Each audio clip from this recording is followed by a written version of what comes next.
রাধা কৃষ্ণের মিলিত বিগ্রহ, আমার রাধা কৃষ্ণের মিলিত তনু হচ্ছেন আমার গোরা। তিনি আমাদের ভজনেরও গোরা। গোড়া মানে আদি, গোড়া মানে মূল। গাছেরও তো গোড়া থাকে, কি বলেন, থাকে না? গোড়া ধরেই তো গাছের মাথায় উঠতে হয়, উপরে উঠতে হয়। ঠিক তদ্রূপ আমার ভজনের গোড়া হচ্ছেন আমার গৌরাঙ্গ মহাপ্রভু। ভজনে যদি উপরে উঠতে হয় প্রথমে গোড়াকে ধরতে হবে। এই জন্যই গৌরচন্দ্রিকা। প্রথমে দাঁড়িয়ে আমরা গৌরের আবাহন তার লীলা স্মরণ করি। একটাই কারণ, গৌর না আসলে তো ভজন জানতামই না। যদি গৌর না হইতো কেমনও হইত, কেমনে ধরিতাম দে রাধারও মহিমা, প্রেম রসসীমা জগতে জানাতো কে। মধুর বৃন্দা বিপিন মাধুরী প্রবেশ চাতুরী সার, বরজ যুবতী রসের আরতি জানিতে শকতিকার। গাও গাও গুণ শ্রী গৌরাঙ্গের গুণ, সরল করিয়া মন এ ভব সংসারে এমনও দয়াল না দেখি একজন। গৌরাঙ্গ বলিয়া না গেলাম গুলিয়া, কেমনে ধরেছে সিধি বাসু ঘোষ হইয়া, পাষাণে মিশিয়া গড়েছে গৌরবা বিধি। আরে বিধি, যে নামে পাষাণ গলে যায় আর আমার মন পাষাণ গলে না। বাসুদেব ঘোষ দীনতার সঙ্গে আরতি নিয়ে তার এই কথাটা বললেন যে আমার যে পাষাণের চেয়েও কঠিন আমার হৃদয়, পাষাণ গলে জল হয়ে যায় তবু মন পাষাণ গলে না। বাসুদেব ঘোষ বৈষ্ণব কবি, তিনি তার নিবেদনে কথাটা বললেন যে এমন গৌর আমার এলেন, সেই গৌরের চরণে আমার আত্মসমর্পণ হল না, তার চরণে আত্মনিবেদন আমার হল না।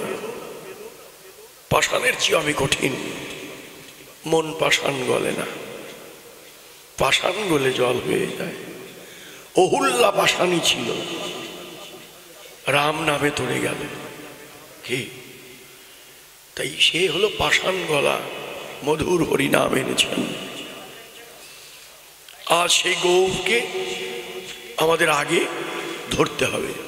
তিনি আজকে শিবাস অঙ্গনে নাচিতেছেন, গোরার নাচে আনন্দের মূরতি কিনা সচ্চিদানন্দ ঘন বিগ্রহ তিনি নাচিতেছেন। গোরা নাচে প্রেম বিনোদিয়া, প্রেমের মূরতি তিনি, প্রেমের ঠাকুর তিনি নাচিতেছেন। এর পরের পদ লিখলেন অখিল ভুবনপতি, বিশ্বপতি, বিশ্বভুবনের অধীশ্বর তিনি আমাদের পতি। পতি মানে স্বামী। ভগবান বললেন আমি গতির ভর্তা, ভর্তা মানে স্বামী, আমি গতির ভর্তা প্রভু সাক্ষী নিবাস শরণং সুরিত। আমি বন্ধু, সুরিত মানে বন্ধু, আমি স্বামী, আমি পতি, আমি বন্ধু। তোমরা আমাকে কিভাবে ভালোবাসতে চাও? এই জগতে তাকে আমরা কিভাবে ভালোবাসবো? প্রশ্ন যদি হয়, ও মা গোবিন্দকে ভালোবাসো, কিভাবে ভালোবাসো? ভালোবাসার তো কয়েক প্রকারের ধরন আছে, শান্ত, দাস্য, কি সখ্য, বাৎসল্য, মধুর, এই পাঁচটি রস। এ ভগবানকে তুমি কিভাবে ভালোবাসো? তার সঙ্গে তোমার সম্বন্ধ কি? উত্তর দিতে পারি? আমি নিজেও পারি না। ভগবানের সঙ্গে আমার কিসের সম্বন্ধ, এই সম্বন্ধ জ্ঞানী তো আমার নেই। তাহলে তো আর হলো না। সম্বন্ধ লইয়া ভজে তারে কৃষ্ণ নাহি ত্যাজে, আর সব মরে অকারণ। সম্বন্ধ করতে হবে গো। আমার গোবিন্দ এই জগতে সম্বন্ধ করি, আমি পিতা, আমি পুত্র, আমি স্ত্রী, আমি পতি, বিভিন্ন সম্বন্ধ আমাদের এই জগতে আছে, কিন্তু জাগতিক সম্বন্ধ কি আর চিরস্থায়ী? এটা ক্ষণস্থায়ী। এ সম্বন্ধ আজ আছে কাল থাকে না, অনিত্য, নিত্য, শাশ্বত, অবিনশ্বর। যে সম্বন্ধ অনাদিকালের, একালে ওকালে ত্রিকালে যে সম্বন্ধ কোনোদিন নষ্ট হয় না, সে হচ্ছে আমার গৌর গোবিন্দ। তার সঙ্গে আমার সম্বন্ধ স্থাপন করতে হবে, ভালোবাসাটা তাকে দিতে হবে। আমরা একবার কীর্তনে গিয়েছি, বাসা বাড়ি দেয় না আমাদের, থাকতে দেয়। এক মা, তার বাড়িতে আমাদের আশ্রয় দিয়েছে, থাকতে দিয়েছে। তো মাকে জিজ্ঞেস করলাম যে আপনার কয়টা ছেলে গো, সন্তান বলি না আমরা এরকম। উনি আমাকে বললেন আমার দুটো ছেলে। খোঁজ নিয়ে দেখা গেল তার একটা ছেলে। প্রশ্ন করা হলো, ও মা তুমি যে দুটো ছেলে বললে, তোমার তো একটা ছেলে, তো আর একটা কোথায়? উনি হাত ধরে টেনে ওনার ঘরের মন্দিরের গোপাল দেখিয়ে দিলেন। গোপাল দেখিয়ে দিলেন, আর একটা ছেলে দেখতে চাও? এই যে দেখো। আহা, তার ভজন দেখে নিজেকে যেন প্রাণটা কেঁদে উঠল। হারে ভালোবাসা, তার গোপালকে নিজের পুত্র রূপে ভালোবেসে ফেলেছে।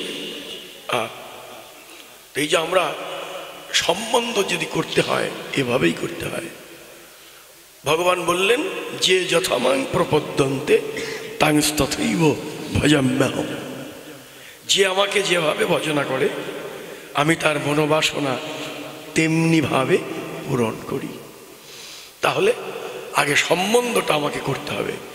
তাকে যদি পতিরূপে চাও, তিনি আমাদের পতি। তিনি তো পতি অবশ্যই, আমাদের সকলের পতি, আমারও পতি, আপনারও পতি, জগৎপতি তিনি আমাদের। আমার কন্যার বিয়ে দিতে হলে পরম পতির সঙ্গেই দিতে হবে। কন্যা আমার কাছেও আছে, আপনারও আছে, কিবা মেয়ে কিবা পুরুষ, আবাল বৃদ্ধ বনিতা সকলের কাছেই কন্যা আছে। এ কন্যার নাম আপনারা জানেন, মনমতি কন্যা, নাকি?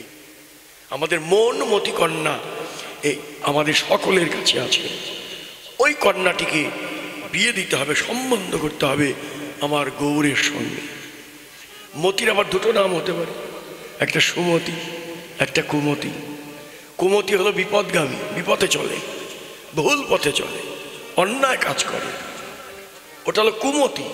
আর সুমতি হলো যে মতি নিয়ে এই যে আপনারা আজ এখানে বসে আছেন, শীতের রাত, এভাবে আপনারা বসে আছেন, জেগে আছেন, সংকল্প করে এসেছেন আজকের রাত এখানেই কাটিয়ে দেব, বৃন্দাবনে কাটিয়ে দেব, নবদ্বীপে কাটিয়ে দেব। এই যে আপনারা সংকল্প করে এলেন যে বৃন্দাবনে থাকবো, নিশি জাগরণ যদি করতেই হয় নবদ্বীপে বৃন্দাবনে করব। যে মতি আপনাদের এখানে বসিয়ে রেখেছে, শীতের মধ্যে ইন্দ্রিয় সুখ বিসর্জন দিয়ে আপনি বসে আছেন, এই মতির নাম হচ্ছে সুমতি। সুমতিকে বিয়ে দিতে হবে পাত্রকে গৌর বিশ্বাম্ভর। তিনি বিশ্বাম্ভর, বিশ্বের ভার বহনকারী যিনি। তিনি বলেন আমি সকলের বোঝা নিজের মাথায় বহন করি। অনন্যার চিন্তান্ত মাং যে জনা পর্যপাসতে তেষাং নিত্যভিযুক্তানাং যোগক্ষেমং বহাম্যহম। অনন্য চিত্ত হয়ে যে আমার ভজনা করে, আমি তার প্রারব্ধ কর্মফল, অপ্রারব্ধ কর্মফল সবই আমার নিজের মাথায় বয়ে বেড়াই। ভালোবাসা দিয়ে যদি বেঁধে ফেলা যায়, যদি তাকে পুত্ররূপে পাওয়া যায়, পায়ের পাদুকা সে মাথায় নিয়ে যায়। সকালবেলা শুনেছেন নন্দরাজার পায়ের পাদুকা কৃষ্ণ গোপাল মাথায় করে নিয়ে যাচ্ছে। দেখিয়ে দিল জগৎকে আমার লীলা, তোমরা স্মরণ করো যে আমি ভক্তের বোঝা নিজের মাথায় বয়ে বেড়াই। ভালো তো বাসতে হবে তাকে, নাকি? আমার যে বোঝা সে বইবে, তাকে তো ভালোবাসতে হবে, প্রাণ দিয়ে হৃদয় দিয়ে ভালোবাসতে হবে, তবেই তিনি আমার বোঝা বহন করবেন। তা যদি না পারি আমার বোঝা তিনি বইবেন না। অর্জুন মিশ্র বুঝতে পারল না। আপনারা জানেন গীতার শ্লোকই কেটে দিল তিনি।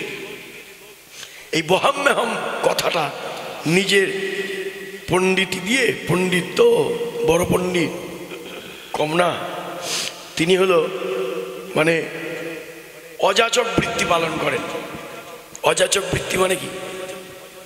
কারো কাছ থেকে চেয়ে ভিক্ষা নেবেন। ভিক্ষুক তো বিভিন্ন ধরনের আছে, অনেকে চেয়ে নেয়, অনেক ভিক্ষুক আছে তারা কিছুই বলে না, কিচ্ছু চায়ও না। কেউ যদি সেদে কিছু দেয় তাই নিল, তাছাড়া নেয় না, চাইবে না কারো কাছে। ওই রকম অর্জুন মিশ্র এরকম ছিলেন, অযাচক বৃত্তি, চেয়ে নিত না। যদি কেউ সেদে কিছু দিত ওটা নিয়ে রান্না করে গোবিন্দের ভোগ দিয়ে তারপরে তা সেই প্রসাদ গ্রহণ করতেন। এত বড় বৈষ্ণব সেই অর্জুন মিশ্র গীতা পড়তে গিয়ে দেখে বহাম্যহম, না ভগবান বোঝা বইবে কেন? লিপিকার হয়তো লিখতে গিয়ে ভুল করে ফেলেছে, তাই পণ্ডিত মানুষ কি করলেন, ওই গীতার শ্লোকের মধ্যে কলম দিয়ে দাগ দিলেন, কাটলেন। ওই ওখানে বহাম্যহমটা কাটলেন, বহাম্যহম কেটে দিয়ে দদাম্যহম, অর্থাৎ বইতে পারবে, বইবে কেন? সে দান করতে পারেন, তাই তিনি দদাম্যহম লিখে দিলেন। যখনই কলম দিয়ে ওখানে কাটলেন সঙ্গে সঙ্গে ভগবানের অঙ্গে আঘাত লেগে গেল। শ্রীমদ্ ভগবদ গীতা আর ভগবান অভিন্ন। এই যে আমরা গীতাকে অমর্যাদা করি, হ্যাঁ গীতার পূজা দিতে হবেই, মন্ত্র পড়ি বা না পড়ি, প্রতিটি ঘরেই গীতা আছে, হ্যাঁ গীতা থাকেই। তো গীতাটাকে পড়তে পারি বা না পারি, তাকে প্রত্যেক দিন একটু ফুল নিবেদন করে প্রণাম করলেও মঙ্গল। গীতাটাকে আমি যদি প্রত্যেক দিন একটু প্রণামও করি তাতেও আমার ভগবানকেই প্রণাম করা হয়। অনেকে বলে সংস্কৃত পারো না, গীতা পড়ো কেন? এটা ভুল বললেন। সংস্কৃত সবাই পারবে না, শ্লোক উচ্চারণ হবে না, তাই বলে কি আমি গীতা পড়বো না? ভুল হয় শুদ্ধ হয় হোক, আমি পড়ে যাব। নবদ্বীপের গঙ্গার তীরে এক ব্রাহ্মণ একজন গীতা পড়ছিলেন, একজন ভক্ত, হ্যাঁ স্নান করে গীতাটা নিয়ে ওই পড়ছে গঙ্গার পাড়ে। এখন গঙ্গায় স্নান করতে যায় কত ভক্ত, ব্রাহ্মণ পণ্ডিত সবাই তো গঙ্গায় স্নান করে। এখন ওই গীতা পাঠ হচ্ছে, সবাই যাচ্ছে, পণ্ডিতরাও যাচ্ছে। এখন ওই যিনি পাঠ করছেন তার মন্ত্র উচ্চারণ হচ্ছে না, ভুল বলছে, হ্যাঁ শ্লোকগুলো হচ্ছে না, ভুল বলছে। এখন ওই পণ্ডিত, যারা ব্রাহ্মণ পণ্ডিত, ওনারা একটু ঠাট্টা করলেন, এই গীতা পাঠ করতে পারে না, পাঠ করছো কেন? হ্যাঁ ভুল বলছো সব। হরি বল। মানে গীতা যিনি পাঠ করছেন উনি করজোরে বলছে, হে পণ্ডিতগণ, আমি তো জানি আমার গীতা পাঠ উচ্চারণ হয় না, আমি মন্ত্র উচ্চারণ করতে পারছি না, এটা আমি জানি, কিন্তু দেখুন আমি যখন গঙ্গায় স্নান করে এসে গীতাখানা খুলে বসি তখন আমার মনে হয় যে ওই যে ভগবান অর্জুনের রথের সারথি হয়ে ভগবান যেমন অর্জুনকে আদেশ করতেন, উপদেশ দিতেন, আমি চোখে যেন আমার সেটা ভাসে, ওই দেখেই আমি নয়ন জলে ভেসে যাই।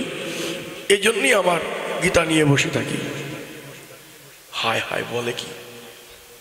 ব্রাহ্মণদের তখন জ্ঞান ফিরল, সর্বনাশ, তাহলে তো আমরাও তো গীতা পাঠ করি, কিন্তু এই ভক্ত যা বলল যে তার সামনে যে শ্রীকৃষ্ণ এসে অর্জুনের রথের সারথি হয়ে যা বলেছিল সাক্ষাতে দর্শন করে, আমরা তো তা পারলাম না।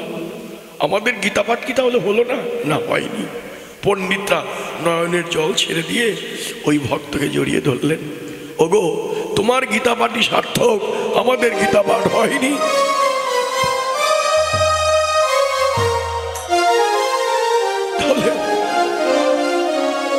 তাহলে দেখুন সবচেয়ে বড় হলো সরল প্রাণ, শুদ্ধ ভক্তি দিয়ে আপনি গীতার শ্লোক পারেন বা না পারেন তাকে একটু প্রণাম করুন, তাতেও আমার ভগবান খুশি হবেন, সন্তুষ্ট হবেন। এই জন্য আমি পারি না বলে রেখে দিব তা নয়, তাকে একটু ধরে মাথায় ঠেকাবেন, তাহলে প্রণাম করলেই গীতা জ্ঞান আপনার ভিতরে লাভ হয়ে যাবে। একটা মাত্র গ্রন্থ শ্রীমদ্ ভগবদ গীতা, এই গীতাকে যদি আশ্রয় করতে পারি, জীবন চলার পথের সমস্ত নির্দেশনা ভগবান অর্জুনের মাধ্যম দিয়ে আমাদের জানিয়ে দিয়েছেন। অতএব আর বেশি পাণ্ডিত্যের প্রয়োজন হয় না, একমাত্র গীতাকে আশ্রয় করতে পারলে।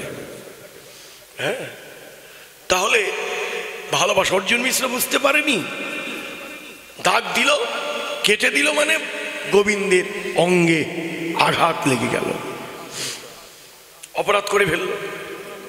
অর্জুন মিশ্র অপরাধ করে ফেললেন, কি করবে?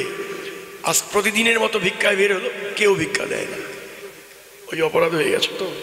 সারাদিন গাছতলায় বসে রইল, কেউ কোনো ভিক্ষা দিল না। আর এই ফাঁকে কি করলো? কৃষ্ণ বলরাম দুই ভাই, মাথায় বড় বোঝা, অর্জুন মিশ্রের ঘরে গিয়ে হাজির। কই গো, কে আছো গো? ধরো ধরো, বোঝা যে আর বইতে পারি না। স্ত্রী, অর্জুন মিশ্রের স্ত্রী ঘর থেকে বেরিয়ে এলো, দেখে ছোট্ট দুটো বালক, একজনের বর্ণ শ্যামবর্ণ, একজনের বর্ণ গৌর বর্ণ ধবল বর্ণ, দুটো ছোট্ট বালকের মাথায় অনেক বড় বোঝা। আরে ধরো ধরো, তুমি কে? ধরো, দেখো দেখো তোমার স্বামী কি করেছে। আমাদের রাজার বাড়ি গিয়েছে, ভেট পেয়েছে, অনেক দ্রব্যাদি পেয়েছে, আমাদের পেয়ে জোর করে আমাদের মাথায় সেই বোঝা চাপিয়ে দিয়েছে। আমরা বলেছি যে আমরা বোঝা বইতে পারি না, কিন্তু দেখো দেখো আমাদেরকে এসে বেত্রাঘাত করেছে। এই অঙ্গ খুলে দেখিয়েছে, ওই যে গীতার শ্লোক কেটে দেওয়া, অঙ্গে আঘাত করা, দেখো তোমার ব্রাহ্মণ আমাদের অঙ্গে আঘাত করেছে, রক্ত ঝরছে।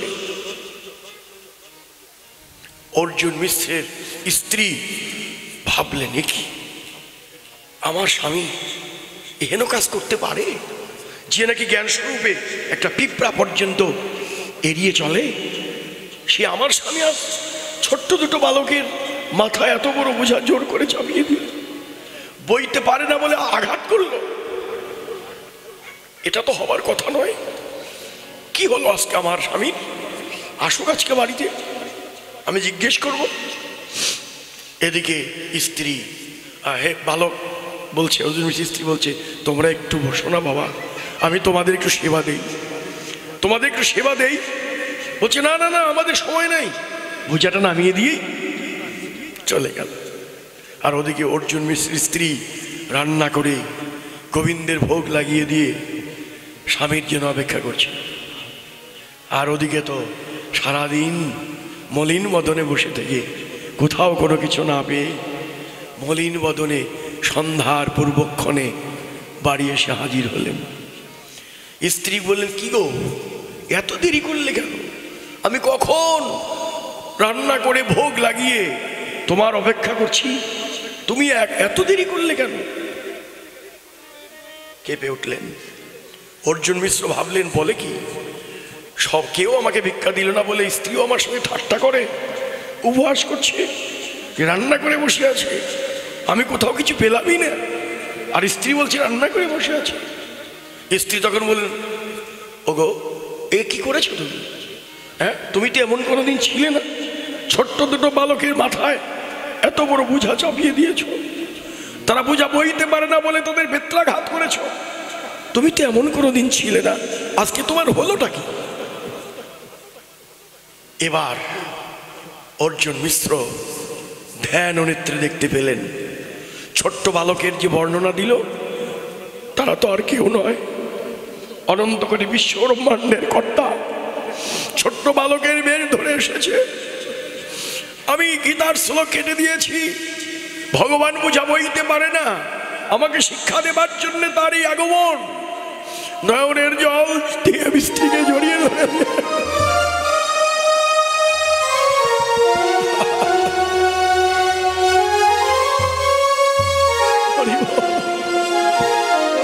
ওগো তুমি ভাগ্যবতী গো, যারা এসেছিল সারা জীবন সাধনা করে আমি যাদের দর্শন করতে পারিনি, সেই কৃষ্ণ বলরাম এসে তোমাকে দেখা দিয়ে গেল, আমি তার দর্শন পেলাম না। আমি অপরাধী, আমি বুঝতে পারিনি যে ভগবান ভক্তের বোঝা বয়ে বেড়ায়।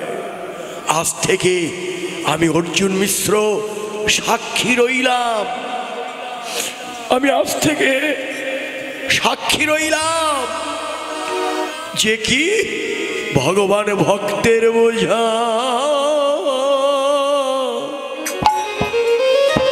বয়ে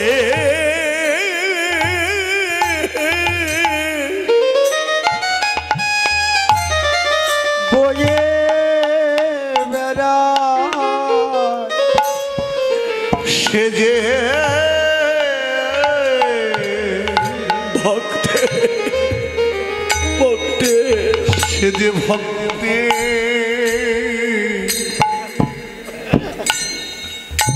ভক্তে বোঝা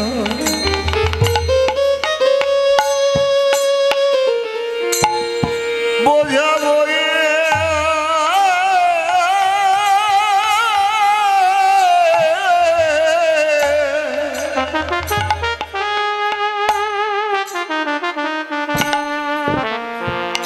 বইবে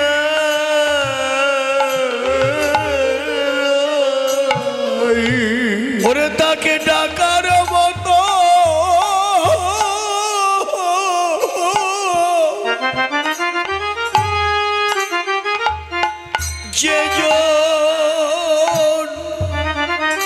যেজন ডাকে সে যে ভক্তে বোঝা বোঝা বয়ে বয়ে বেড়া তারে ডাকা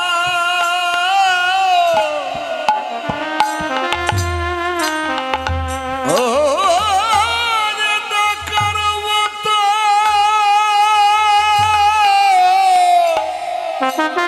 জয় জয় নিতাই গৌর হরি বল।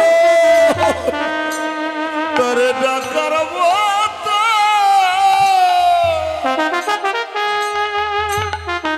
রে দিয়ে যা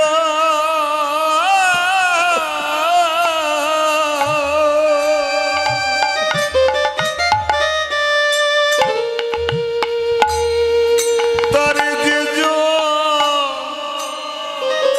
জন ডাকে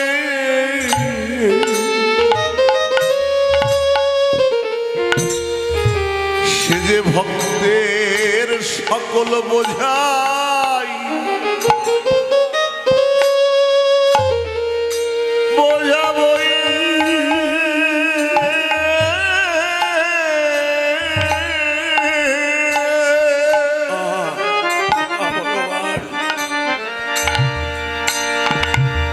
বইবে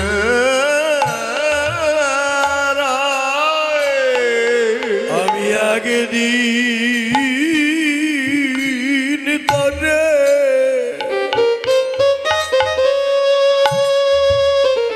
ডাকলে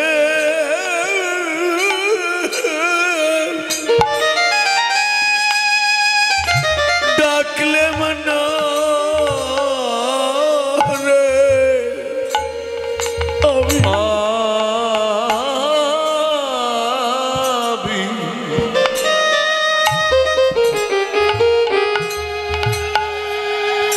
আমি একদিন তারে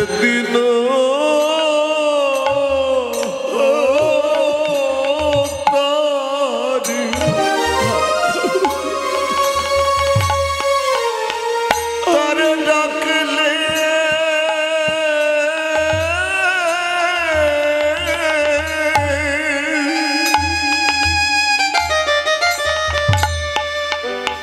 তারে ডাকলে ডাকলে মন্না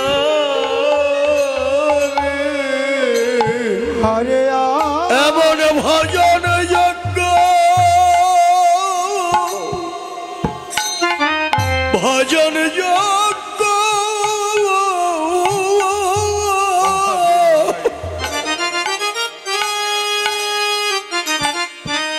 মানব জনম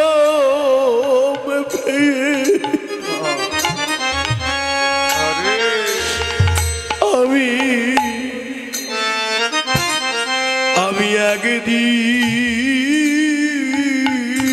তারে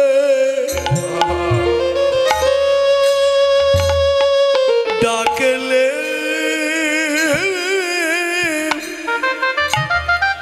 না রে এমন ভয়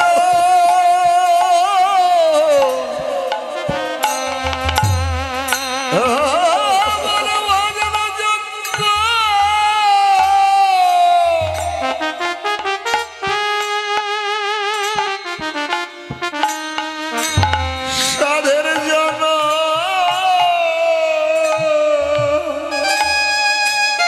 জয় জয় নিতাই গৌর হরি বল হরি বল এমন জন